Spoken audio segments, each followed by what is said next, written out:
여러분, 혹시 이런 경험 있으신가요? 너무 힘들어서, 너무 슬퍼서 말로는 다 표현이 안 될 것 같을 때요. 그냥 바닥에 주저앉아서 아무 말도 못하고 눈물만 흘리고 싶은 그런 순간이요. 성경에는 그런 순간을 그대로, 날 것 그대로 담아낸 책이 있습니다. 바로 오늘 우리가 함께 읽을 예레미야애가입니다. 이 책, 사실 성경을 오래 읽으신 분들도 잘 안 펼치는 책이에요. 왜냐하면 제목부터가 애가, 즉 슬픔의 노래거든요. 읽다 보면 마음이 너무 무거워진다고요. 근데 저는 오늘 여러분께 이렇게 말씀드리고 싶어요.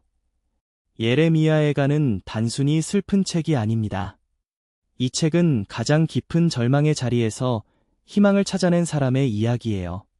그리고 그 희망이 얼마나 강렬한지 지금으로부터 2600년이 지난 오늘 우리에게도 여전히 살아서 말을 걸어옵니다. 자, 그럼 시작해볼게요. 폐허 위에서 쓰인 5편의 시, 예레미야애가 완전 정복입니다. 먼저 이 책이 어떤 배경에서 쓰였는지 이해하는 게 정말 중요해요. 때는 기원전 587년, 지금으로부터 약 2600년 전입니다. 당시 중동의 최강대국이었던 바벨론, 오늘날의 이라크 지역에 있던 나라죠. 그 바벨론의 왕 느부갓네살이 군대를 이끌고 이스라엘의 수도 예루살렘을 포위했어요. 18개월 동안이나 포위했습니다. 성 안에 갇힌 사람들은 식량이 떨어져 굶어 죽어가고 있었고요. 결국 성벽이 무너졌습니다. 바벨론 군대가 쏟아져 들어왔고 예루살렘은 완전히 불태워졌어요. 그 유명한 솔로몬의 성전, 이스라엘 사람들에게 하나님이 계신 곳이자 신앙의 중심이었던 그 웅장한 건물이 불길에 휩싸였습니다. 왕은 두 눈을 뽑히고 바벨론으로 끌려갔고 수만 명의 백성들도 포로로 잡혀갔어요. 이게 단순한 전쟁의 패배가 아니었어요. 이스라엘 사람들에게 예루살렘은 하나님이 선택하신 도시였거든요. 성전은 하나님이 직접 임재하시는 곳이었고요. 그런데 그 모든 것이 하루아침에 사라져버린 거예요. 마치 세상이 끝나버린 것 같은, 하나님에게 버림받은 것 같은 그런 충격이었을 겁니다. 이 책을 쓴 사람은 전통적으로 선지자 예레미야로 알려져 있어요. 예레미야, 이분이 정말 특별한 인물인데요. 그는 수십 년 동안 이스라엘 백성들에게 이렇게 경고했어요. 여러분, 지금 이대로 가면 하나님의 심판이 옵니다. 회개하세요. 돌이키세요. 그런데 아무도 듣지 않았어요. 오히려 예레미야를 감옥에 가두고 우물에 던지고 조롱하고 핍박했죠. 그래서 예레미야는 눈물의 선지자라는 별명을 갖고 있어요. 그 예레미야가 결국 자신이 예언했던 일이 현실이 되는 것을 두 눈으로 목격했습니다. 예루살렘이 불타는 것을 봤어요. 성전이 무너지는 것을 봤어요. 백성들이 끌려가는 것을 봤어요. 그리고 그 폐허 위에 홀로 남아서 이 5편의 시를 썼습니다. 눈물로. 히브리어 원문에는 이 책이 아크로스틱, 그러니까 첫 글자가 히브리어 알파벳 순서대로 나오는 특별한 형식으로 쓰여 있어요. 알파벳이 모두 22개인데 1장, 2장, 4장은 22절, 3장은 무려 66절로 되어 있어요. 마치 모든 감정을 A부터 Z까지 남김없이 쏟아내겠다는 것처럼요. 이 책은 그냥 감정적으로 쓴 일기가 아니라 극한의 고통 속에서도 아름다운 언어로 정성스럽게 빚어낸 작품입니다. 자, 그럼 이제 각 장으로 들어가 볼까요? 첫 번째 이야기, 1장입니다. 버려진 도성의 울음이에요.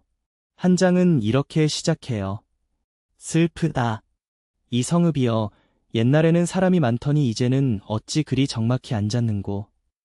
성경을 처음 읽는 분들도 이 첫 문장을 들으면 무언가 가슴이 철렁하지 않나요? 여기서 이 성읍은 예루살렘이에요. 그리고 이 성읍이 마치 한 여인처럼 묘사됩니다. 전에는 문나라 중에 크던 자가 이제는 과부같이 되었도다. 전에는 열국 중에 공주이던 자가 이제는 강제 노동자가 되었도다.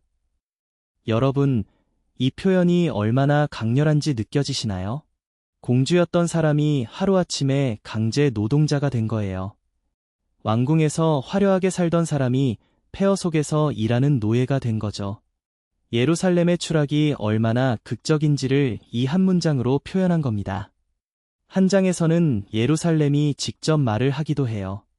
3인칭으로 묘사되다가 갑자기 1인칭으로 바뀌어요. 여호와는 의로우시도다. 그가 명령하신 것을 내가 그의 말씀을 거역하였음이로다.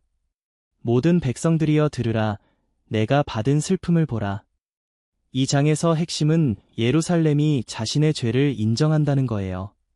위로해줄 사람이 아무도 없어요. 한 장에서 위로하는 자가 없다는 표현이 무려 여러 번 반복됩니다. 친구도, 동맹국도 아무도 위로해주지 않아요. 완전한 고립이에요.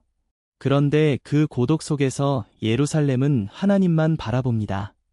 여호와여, 보시옵소서. 내가 고통 중에 있나이다. 이게 참 중요한 거예요. 가장 외로운 순간에 하나님을 찾는 것, 이게 이 책 전체를 꿰뚫는 정서예요. 두 번째 이야기, 2장입니다. 하나님의 진노와 무너진 성벽이에요. 2장에는 무서운 표현이 많이 나와요. 하나님이 이스라엘을 심판하시는 장면들이 생생하게 묘사됩니다. 주께서 야곱의 모든 뿔을 꺾으셨고 이스라엘의 힘이 되는 것들을 다 불사르셨으며 그의 오른손을 거두어 들이셨도다. 이 장을 읽다 보면 조금 당황스러울 수 있어요. 하나님이 이스라엘을 심판하시는 분으로 묘사되니까요. 성전도 불태우시고 성벽도 무너뜨리시고 절기도 폐하시고요. 근데 여기서 중요한 포인트가 있어요. 예레미야는 이걸 이해할 수 없다고 외치는 게 아니에요.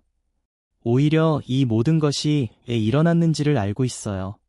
이스라엘이 하나님을 버리고 우상을 섬기고 가난한 사람들을 착취하고 하나님의 말씀을 무시했기 때문이에요.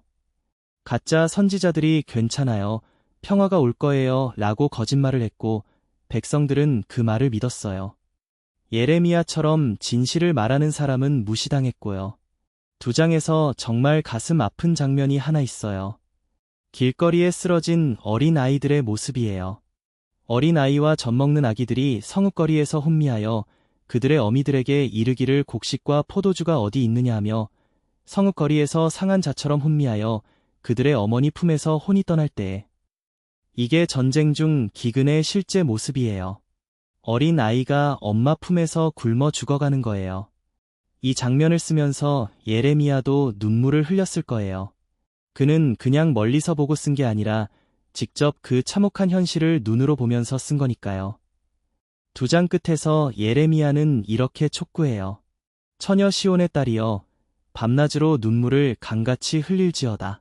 스스로 쉬지 말고 내 눈동자를 쉬게 하지 말지어다. 일어나 밤중에 부르짖을지어다.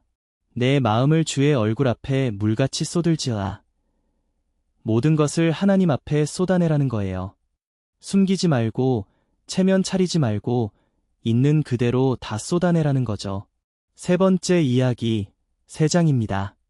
절망 속에서 찾은 한 줄기 빛이에요. 3장은 예레미야에가의 핵심 중의 핵심이에요. 그리고 성경 전체에서도 아주 유명한 구절들이 여기 담겨 있어요.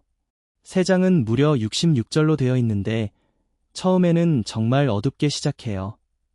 나는 여호와의 노여움의 매를 맞아 고난을 당한 사람이라.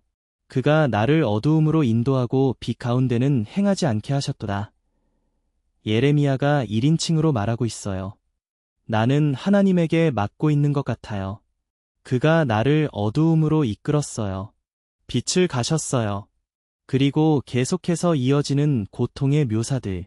그가 나를 에워싸서 나에 나가지 못하게 하시고 내 사슬을 무겁게 하셨으며 내가 부르짖어 도움을 구하나 그가 내 기도를 물리치셨고 그가 다듬은 돌로 내 길을 막으시며 내 첩경을 굽게 하셨도다. 어디로 가도 막혀있는 것 같고 기도해도 하나님이 안 들으시는 것 같고 길이 없는 것 같아요. 여러분, 혹시 이런 느낌 받아보신 적 있으세요? 기도해도 응답이 없는 것 같고 어디로 가야 할지 모르겠고 다 막힌 것 같은 그 답답함이요. 예레미야도 똑같이 느꼈어요.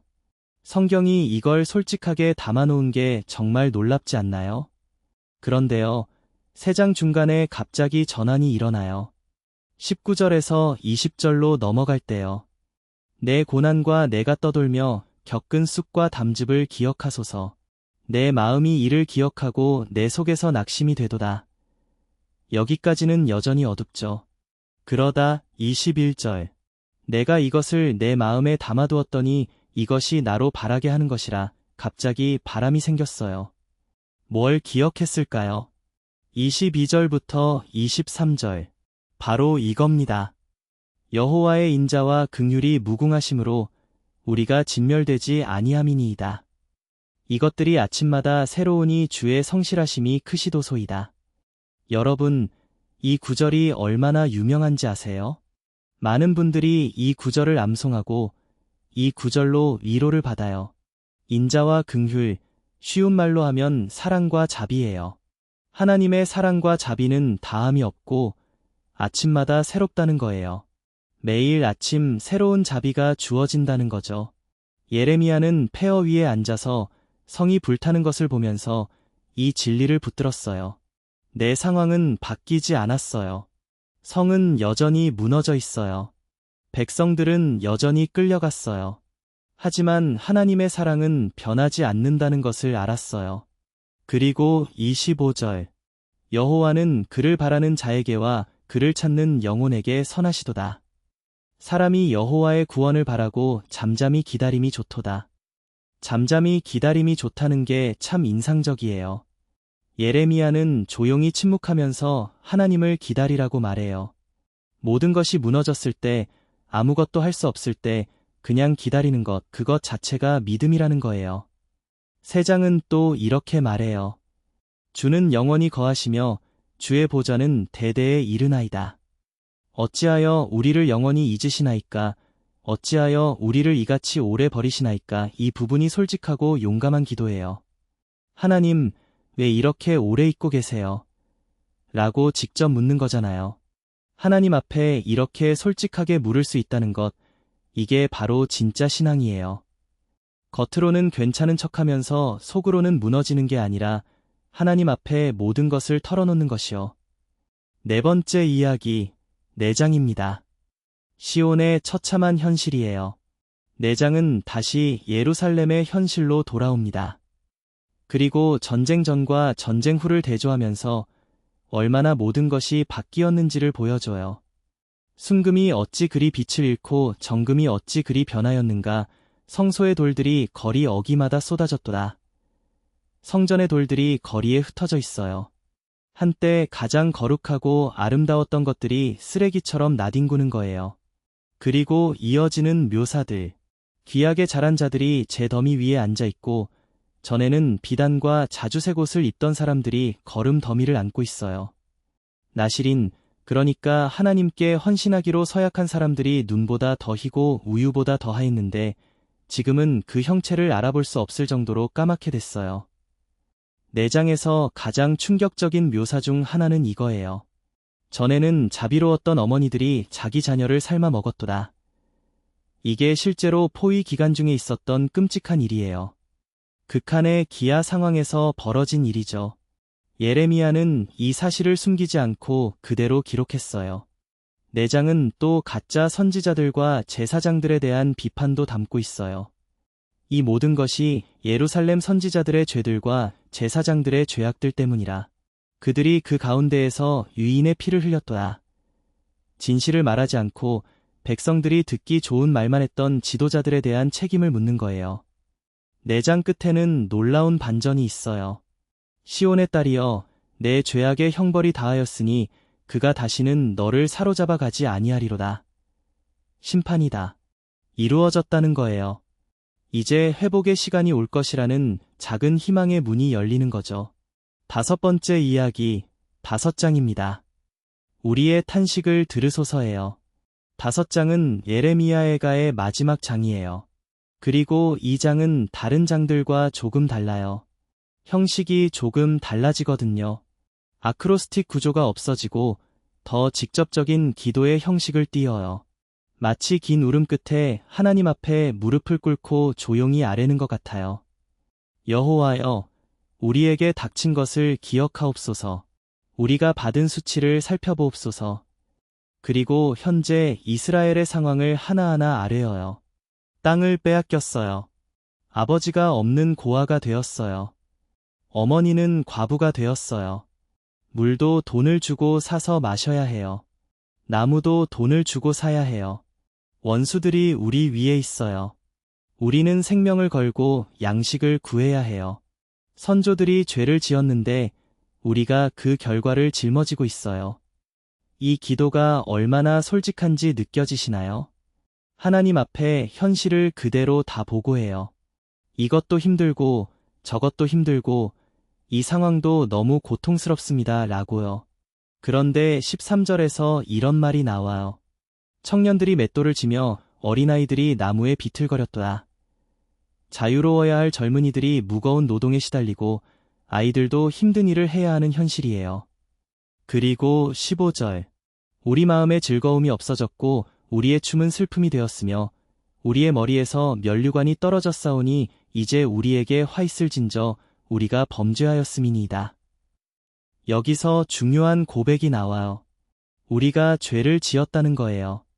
원인이 어디 있는지 알고 있는 거예요. 그리고 마지막 기도 19절부터요. 여호와여, 주는 영원히 앉으시며 주의 보좌는 대대에 이르나이다.